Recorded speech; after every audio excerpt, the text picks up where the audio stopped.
آپ کیا جانتے ہو یار؟ آپ کچھ بھی نہیں جانتے. آپ صرف سنی سنائی بات پر بیان کرتے ہو. آپ کو لگتا ہے شیطان نے کان میں آ کر کچھ پھونک دیا ہے. یہ اتنا بڑا پرابلم ہے ہماری سوسائٹی کا کہ کوئی کسی کے بارے میں بات کرتے میں آسرا کرتا ہی کوئی نہیں ہے. میں آپ کو 2-3 چیزیں سمجھانے کی کوشش کرتا ہوں. اللہ نہ کرے آپ کے پاس کوئی شخص آ کر کوئی بات کرتا ہے, میں جانتا ہوں اس نے ایسا کیا ہے, ارے وہ ایسا ہے, آپ نے کیا کرنا ہے میں اب یہ بتا رہا ہوں. سوشل میڈیا کے ذریعے پتا چلا, واٹس ایپ کے ذریعے پتا چلا, اخبار کے ذریعے پتا چلا, ٹی وی کے ذریعے پتا چلا. کیا یہ سارے ذرائع ایسے ہیں کہ جس پر آپ آنکھ بند کر کے یقین کر لو گے؟ نہیں ہو سکتا نا. اب آپ کے پاس ذریعہ کون سا ہے؟ مجھے خود اس آدمی نے آ کر بتایا ہے. اچھا آپ نے مان لیا, کیا کرتا بھائی؟ آپ کیا کرتے؟ آپ اس کو کہتے کہ اگر تم بات جو کہہ رہے ہو سچ ہے تو گواہ لاؤ, شرعی ثبوت لاؤ. میں کیسے کسی مسلمان کے اوپر کئی بات کا میں کیسے یقین کر لوں؟ رسول اکرم صلی اللہ علیہ وسلم فرماتے ہیں مسلمان کی مسلمان پر حرام ہے اس کی جان, اس کا مال اور اس کی عزت.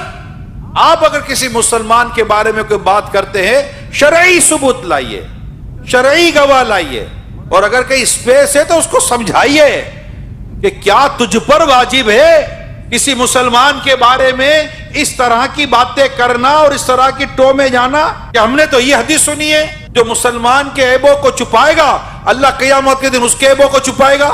اور اگر تمہارے پاس کوئی ایسی وجہ ہے کہ جس کی وجہ تم جانتے ہو کہ نہیں مجھے یہ بات کرنی چاہیے, تو کہاں کرنی چاہیے, کس سے کرنی چاہیے, کتنی کرنی چاہیے؟ کیا اس کی تم نے کبھی فلسفہ پڑھا ہے, کبھی اس کی لاجک پڑھی ہے, کبھی یہ سنا ہے؟ یہ اسلام و دین اور شریعت کی حکمت کی یہ باتیں کہیں پڑھی سنی ہے؟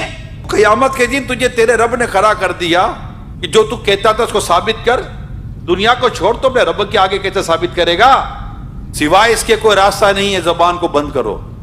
جب تک شریعت واجب نہ کر دے کسی کے بارے میں اس کے خلاف بات نہیں کرنی. اور اگر یہ کر دی ہے اور بہتان لگا دیا ہے تو اب توبہ بھی کرنی ہے, اس سے معافی بھی مانگنی ہے, اور جن کو بتایا ان کو یہ کہنا ہے کہ میں نے جھوٹ بولا تھا.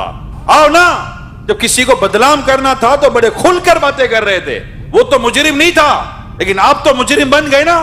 اس کو مجرم بنانے کے لیے جتنی محنت کی تھی, آج اپنے اس جرم سے نکلنے کے لیے آئے میدان میں. پتا چلے بندہ اگر ایک بار ایکسرسائز کر لے کہ زندگی میں آئے گا نہیں غیبت و بہتان کی طرف. بہت زیادہ اگر آپ کو تکلیف ہے نا, آپ کو حل دیتا ہوں, آپ بیٹھ کے اسے بات کرو. بھائی آپ کے بارے میں مجھے یہ ہے, وہ آپ کو کلیئر کرے گا. اچھا آپ کلیئر نہیں کرتا, آپ کو لگتا ہے کہ جو میں سوچ رہا تھا وہی درست ہے. اب دوسرا سوال, کیا اس کا یہ ایپ مارکیٹ میں لانا آپ پر لازم تھا؟ اچھا لازم تھا.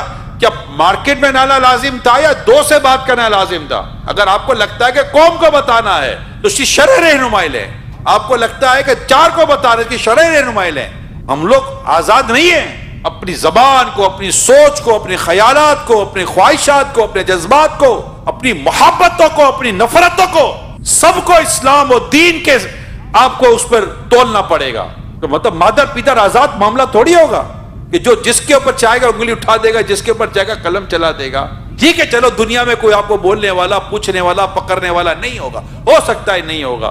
آپ بڑے مطلب کے تعلقات والے ہوں گے, بڑے منہ کے, آپ کی زبان بھی بد کسی کے قابو میں نہیں آتی ہوگی, لوگ آپ کے شر سے ڈرتے ہوں گے, آپ کے فطرے سے ڈرتے ہوں گے, اور آپ یہ سب کچھ جو تماشا کرو گے, آخر ایک دن تو مرو گے, قبر میں جاؤ گے, اکیلے ہوگے, اکیلے, کوئی نہیں ہوگا قبر میں تمہارے پاس. اس وقت کیا کرو گے؟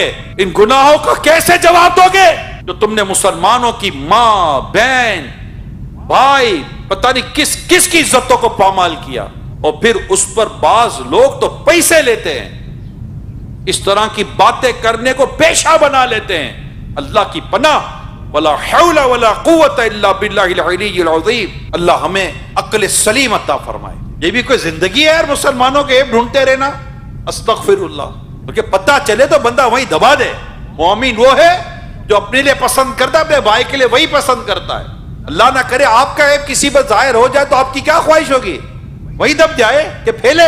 جو سوشل میڈیا پہ بیٹھ کر اس طرح کا کام کرے, میں انہیں کہہ رہا ہوں, جو بیٹھ کر اس طرح کی غیبت سے بھری, تہمت سے بھری, بہتان سے بھری, جھوٹ سے بھری پوسٹیں بنا کر چلاتے, میں انہیں کہہ رہا ہوں آپ خدا کو جواب کیا دیں گے؟ اچھا پھر میں ان لوگوں سے بات کرتا ہوں کہ جن کے سامنے یہ باتیں آتی ہیں, آپ کو نہیں گھبراہٹ ہوتا یار کسی کے بارے میں کوئی کمزور بات، عیب والی بات آپ کے سامنے آ جائے؟ بلکہ میری معلومات ہے ایسی ویڈیو زیادہ دیکھی جاتی جس میں کسی کے عیب کھلے ہوئے ہوں، ایسی پوسٹ زیادہ دیکھی جاتی جس میں کسی کے عزتیں اچھالی جا رہی ہوں. انٹرسٹ لیتا ہے ایک آدمی. کیا ہو گیا ہماری سوچوں کو؟ کب پاکیزگی ملے گی؟ نہیں یار نہیں. خدا اللہ میرے گناہ معاف کرے، میں کسی کے بارے میں کیوں سنوں یار؟ اللہ نہ کرے اس کی جگہ میری خبر ہوتی تو، مجھ پر تہمت لگا ہوتی تو، مجھ پر بہتان لگا ہوتا تو. یعنی میں آپ کو بات بتا رہا ہوں، مانے میری بات. بالکل بے پر کی لاتی ہے کوئی ہاتھ نہ پیر نہ سر نہ منہ، کچھ بھی نہیں ہوتا. اس کے خواب میں بھی وہ نہیں ہوتا جو چل پڑا ہوتا ہے. یعنی اس کو کوئی آ کر کہتا تجھے پتا چلا کیا تیرے بارے میں یہ آیا؟ میرے بارے میں کہاں سے لے آیا؟ ہے ہی نہیں، کچھ پتا ہی نہیں ہے. ایسے ایسے واقعات ہوتے ہیں. تو ہمیں بھی ماننے کی کوئی ایسی خاص ضرورت ہے نہیں. بس اپنے مطلب کان اور سوچ کو ہمیں اللہ پاک پاکیزگی نصیب کرے.